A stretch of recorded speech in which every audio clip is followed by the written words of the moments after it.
Il y a des milliers d'années, avant les villes, avant les écrans, avant même l'écriture, l'humanité vivait au rythme du vent, du feu et des saisons. Des hommes et des femmes qui chassaient, peignaient, inventaient. Aujourd'hui, on plonge ensemble dans leur monde, 10 faits fascinants sur les hommes préhistoriques que tu ne verras pas dans les manuels scolaires. Prêt pour un voyage dans le temps? C'est parti!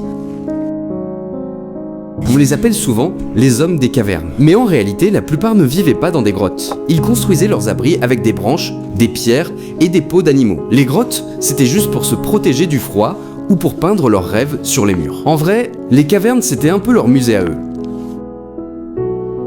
Maintenant, imagine un monde sans feu, sans lumière, sans chaleur. Et puis un jour, une étincelle change tout. Les premiers humains apprennent à maîtriser le feu, il y a près d'1 million d'années. Grâce à lui, ils cuisinent, se réchauffent, éloignent les bêtes. Mais surtout, ils se rassemblent. Le feu, c'était plus qu'un outil, c'était le cœur battant de la tribu.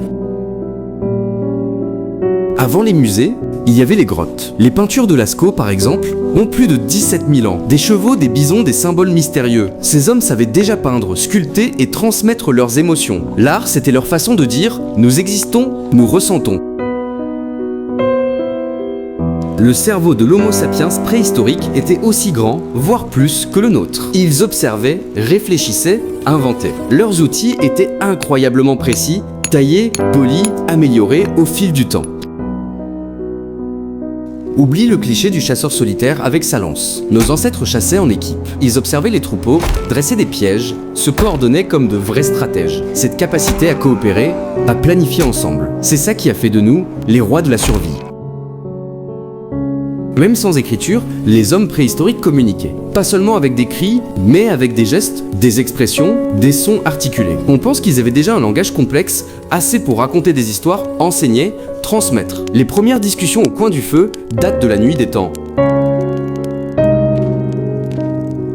Et si je te disais que tu as peut-être un peu de néandertalien en toi? Oui, les Homo sapiens se sont mélangés avec d'autres espèces humaines, comme les néandertaliens. Résultat, on porte tous dans notre ADN entre 1 et 3% de leurs gènes. Autrement dit, ton très lointain ancêtre était peut-être un néandertalien.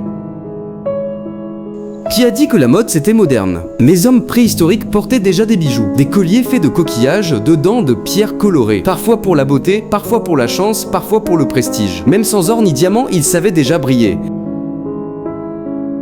Un détail bouleversant, certains enterraient leurs morts avec soin. Des offrandes, des fleurs, des outils. C'était peut-être leur première croyance en une autre vie. Preuve que, déjà, ils pensaient au-delà de la survie. Ils pensaient à l'âme.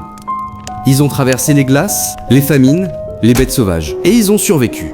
Grâce à eux, nous sommes là. Les hommes préhistoriques n'étaient pas des brutes, mais des rêveurs, des créateurs, des pionniers. Alors, la prochaine fois que tu regardes une flamme ou un ciel étoilé, pense à eux.